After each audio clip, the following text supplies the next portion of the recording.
तो पिछला जो हमारा वीडियो था, उस वीडियो में हमने संसद के निम्न सदन लोकसभा के बारे में डिस्कस किया था और उसी क्रम में आज का ये जो वीडियो है, इसमें संसद का जो उच्च सदन है, जो राज्यों का प्रतिनिधित्व करता है, जिसको द्वितीय सदन के नाम से हम जानते हैं, इस राज्यसभा के बारे में आज के इस वीडियो में हम डिस्कस करेंगे। राज्यसभा का संगठन, राज्यसभा की शक्तियाँ, राज्यसभा के प्रमुख जो पदाधिकारी हैं, उन सब के बारे में आज के इस वीडियो में हम डिस्कस करेंगे। राज्यसभा, जैसा कि मैंने आपको बताया है, भारतीय संसद का द्वितीय या उच्च सदन है। यह सदन राज्यों का प्रतिनिधित्व करता है। ये सदस्य राज्यों और जो केंद्र शासित प्रदेश हैं, उन क्षेत्रों का प्रतिनिधित्व करते हैं। इसे लोकसभा की तुलना में कम शक्तियाँ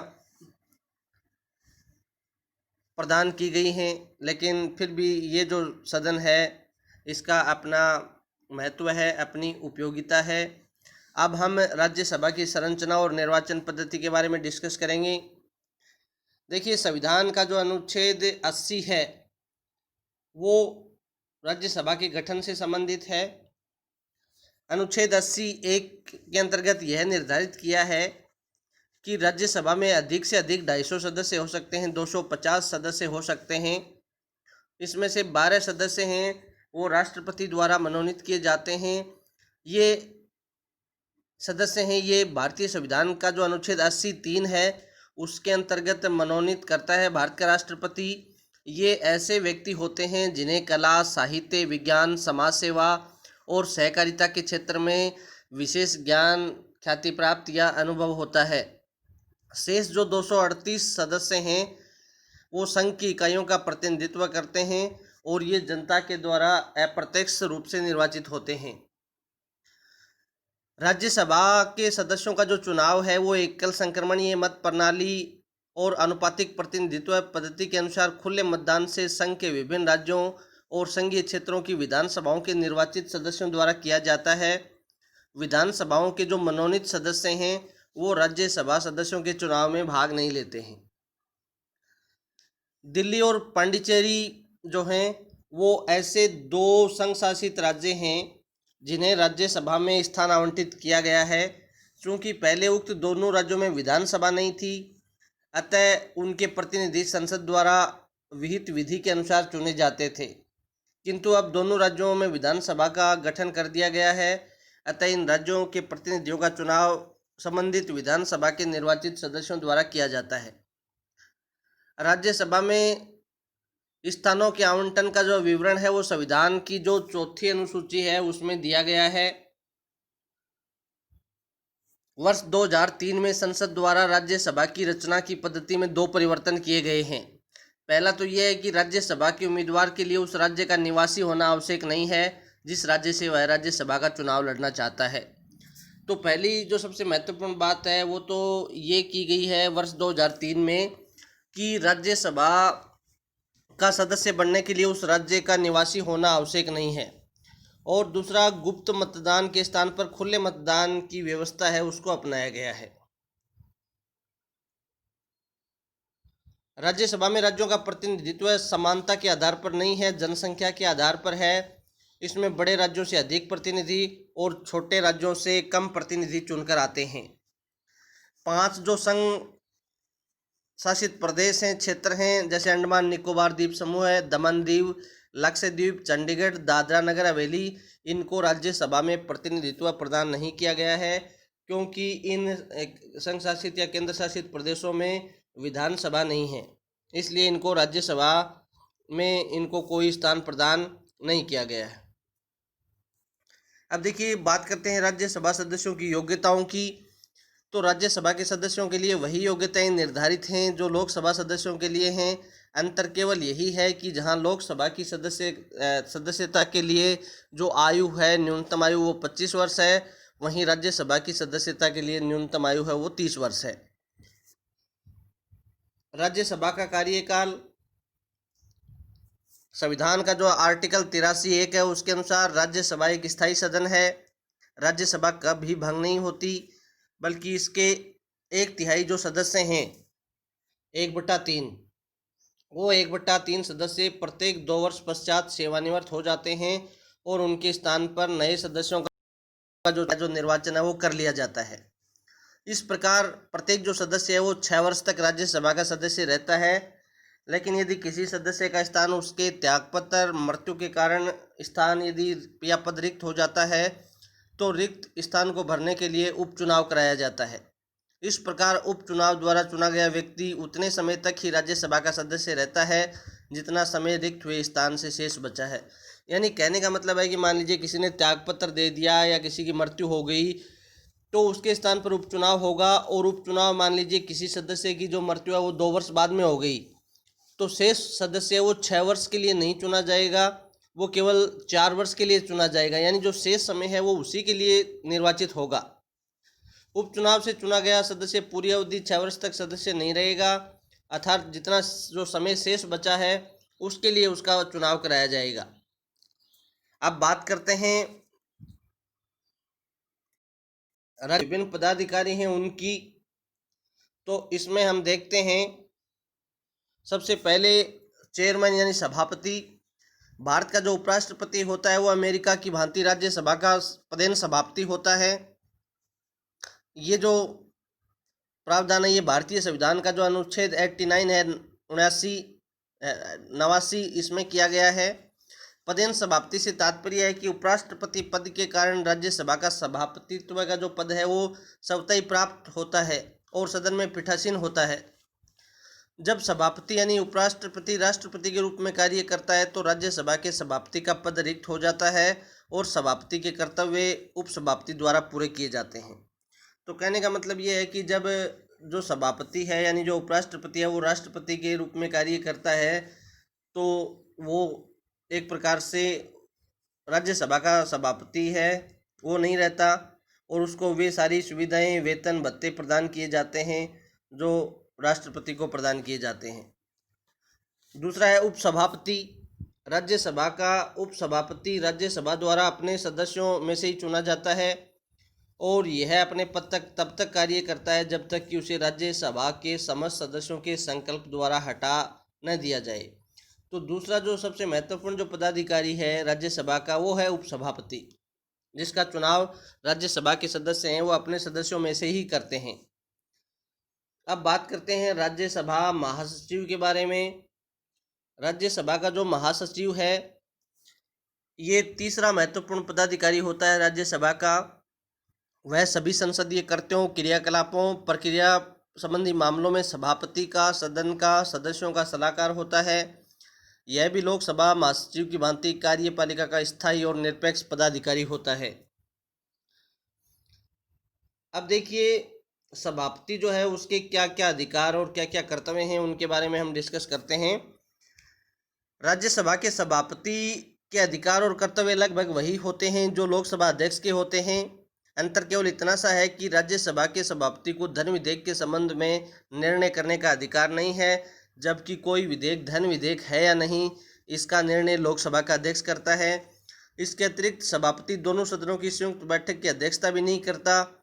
सभापति की अनुपस्थिति में उनके समस्त कार्य उपसभापति करता है। लोकसभा अध्यक्ष और उपाध्यक्ष दोनों का कार्यकाल 5 वर्ष का होता है, जबकि राज्यसभा के सभापति यानी उपराष्ट्रपति का कार्यकाल 5 वर्ष का होता है एवं उपसभापति का जो कार्यकाल है वो 6 वर्ष का होता है। लोकसभा अध्यक्ष अपना त्यागपत्र लोकसभा के उपाध्यक्ष को तथा उपाध्यक्ष अध्यक्ष को सौंपता है, जबकि राज्यसभा का सभापति उपराष्ट्रपति अपना त्यागपत्र राष्ट्रपति को देता है और उपसभापति अपना त्यागपत्र सभापति को देता है। अब देखिए राज्यसभा को कौन कौन सी शक्तियां प्रदान की गई हैं, कौन कौन से राज्यसभा के कार्य हैं उनके बारे में हम डिस्कस करते हैं। राज्यसभा को यदि हम लोकसभा के साथ तुलनात्मक दृष्टि से देखें तो राज्यसभा लोकसभा से कम शक्तिशाली है। राज्यसभा की संरचना लोकसभा के सहयोगी और सहायक सदन के रूप में की गई है, फिर भी इसका अपना महत्व है, अपनी उपयोगिता है। राज्यसभा की जो शक्तियां हैं और जो कार्य हैं उनको हम एक एक करके अभी डिस्कस करेंगे। सबसे पहली जो शक्ति है वो है विधायी शक्ति, यानी कानून निर्माण के क्षेत्र में शक्ति। लोकसभा के साथ साथ राज्यसभा भी विधि निर्माण संबंधी कार्य करती है। संविधान के द्वारा अवित्तीय विधेयक और अन्य विधेयकों के संबंध में लोकसभा और राज्यसभा दोनों को समान शक्तियां प्रदान की गई हैं। अवित्तीय विधेयक जो हैं वो दोनों सदनों में से किसी भी सदन में रखे जा सकते हैं। दोनों सदनों से पारित होने के बाद में वो राष्ट्रपति के पास भेजे जाते हैं, और जब राष्ट्रपति उनके ऊपर हस्ताक्षर कर देता है तो वो कानून का रूप ग्रहण कर लेते हैं। इस प्रकार राज्यसभा को विधायी क्षेत्र में शक्तियां प्रदान की गई हैं। सामान्यतः सभी जो महत्वपूर्ण विधेयक हैं वो लोकसभा में ही प्रस्तावित किए जाते हैं, राज्यसभा में नहीं। राज्यसभा लोकसभा द्वारा पारित विधेयकों, साधारण विधेयकों को केवल 6 माह तक रोक सकती है, किंतु वह किसी विधेयक को समाप्त नहीं कर सकती। अनुच्छेद 108 के अंतर्गत ये प्रावधान किया गया है कि मान लीजिए साधारण विधेयकों के संबंध में लोकसभा और राज्यसभा में किसी प्रकार का यदि कोई मतभेद पैदा होता है तो भारत का राष्ट्रपति है वो अनुच्छेद 108 के अंतर्गत दोनों सदनों की संयुक्त बैठक बुला सकता है, और विधेयक के जो भाग्य का फैसला है वो दोनों सदनों की संयुक्त बैठक में होता है।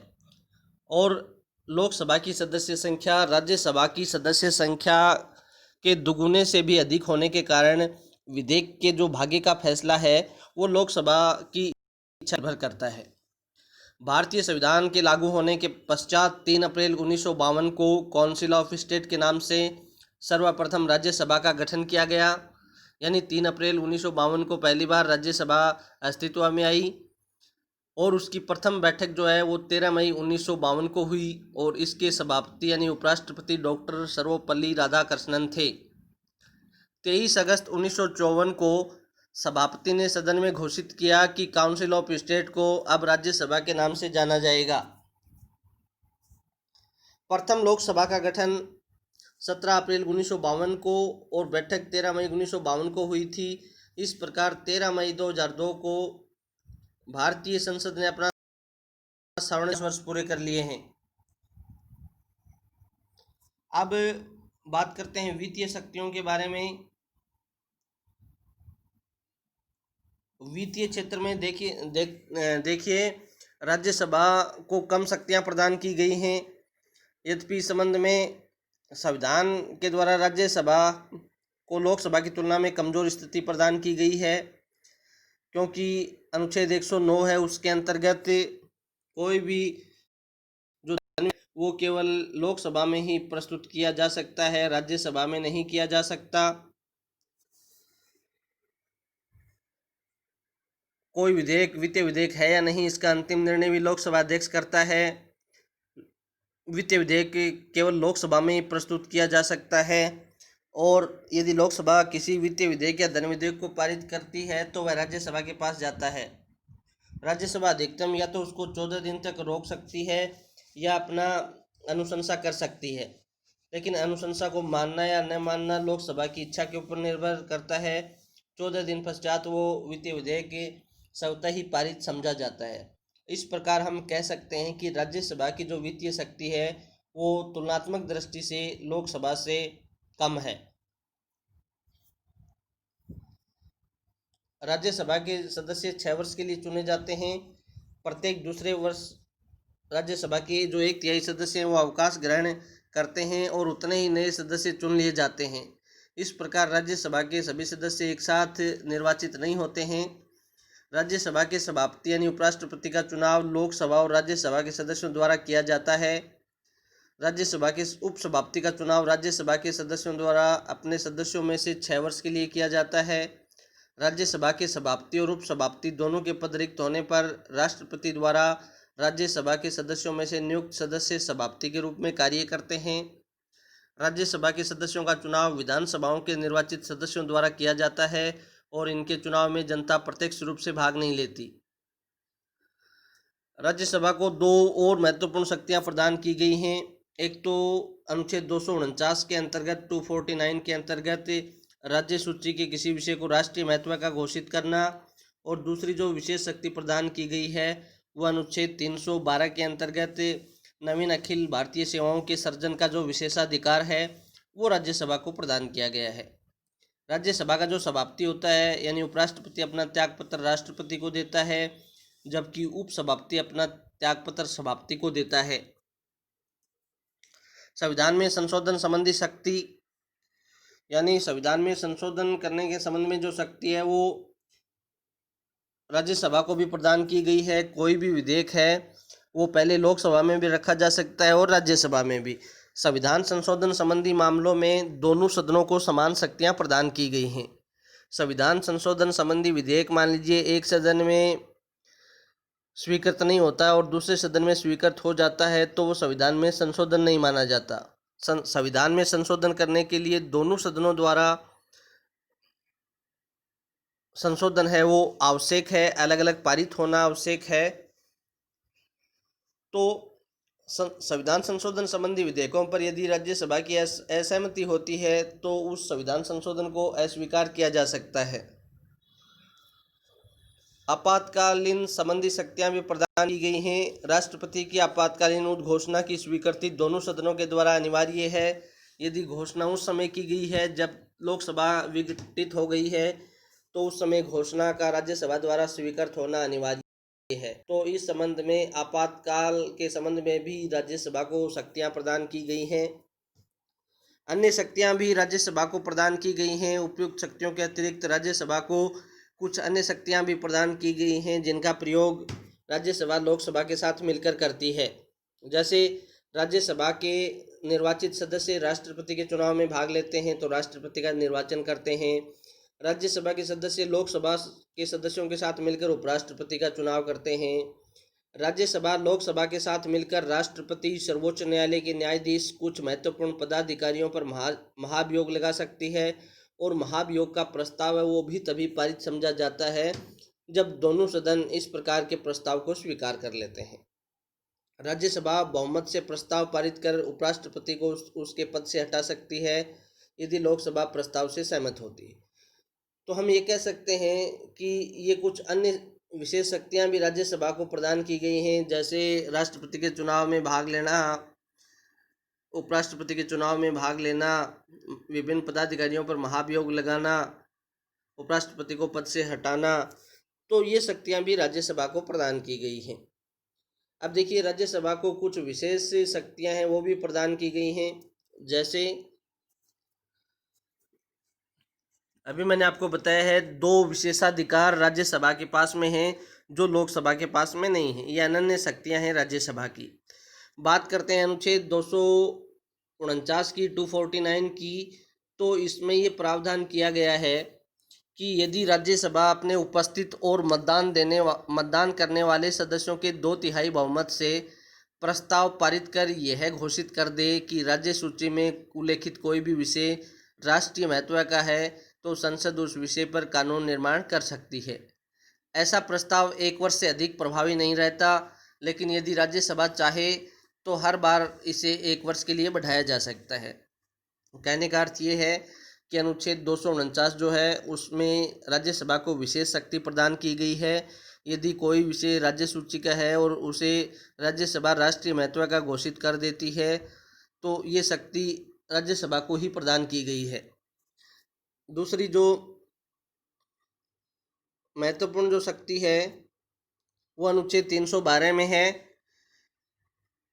यानी राज्यसभा उपस्थित और मतदान करने वालों के 2/3 बहुमत से प्रस्ताव पारित करके नवीन अखिल भारतीय सेवाओं की स्थापना करने का जो अधिकार है वो भी राज्यसभा को प्रदान किया गया है। राज्यसभा द्वारा ऐसे प्रस्ताव के अभाव में संसद और संघ सरकार किसी नई अखिल भारतीय सेवा की स्थापना है वो नहीं कर सकती।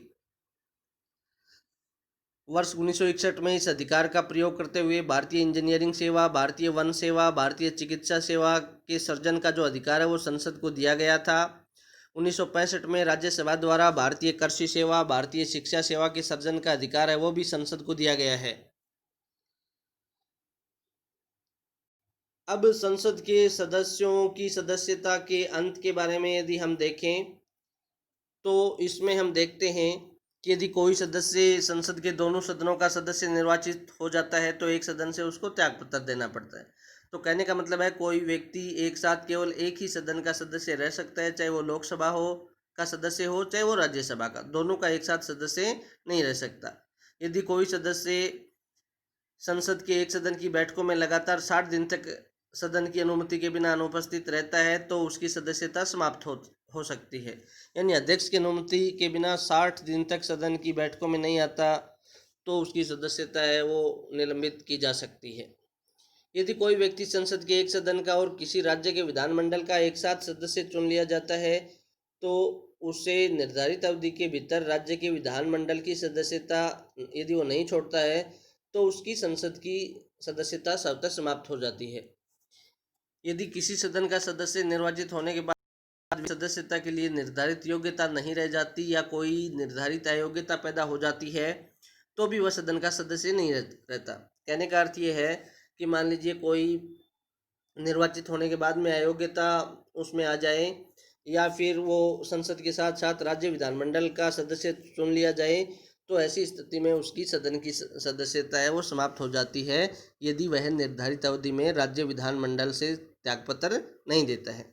राष्ट्रपति किसी संसद सदस्य को निर्वाचन आयोग की सलाह से संसद की सदस्यता के लिए अयोग्य ठहरा सकता है। कोई संसद सदस्य लोकसभा के मामले में लोकसभा अध्यक्ष को और राज्यसभा के मामले में उपराष्ट्रपति को त्यागपत्र देकर अपना पद छोड़ सकता है।